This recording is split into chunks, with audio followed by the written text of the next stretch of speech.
Hello guys and welcome back to a new video. In this tutorial I'm going to show you how to check sent photos in WhatsApp. So just please follow my steps until the end and let's begin the tutorial. And so the first step, easily what we need to do here, we need to go and open my files.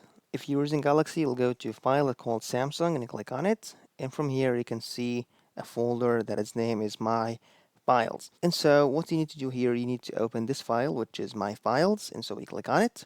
And now from here, you have multiple options, categories, storage, and so on and so forth.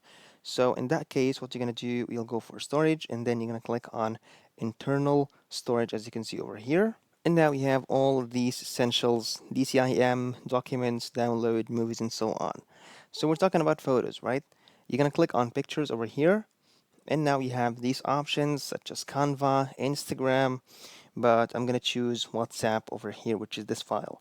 So if you click on it over here, you can see all the sent items or the pictures of WhatsApp over here, and that's how you can check the images on WhatsApp. At the end, that was all today's video.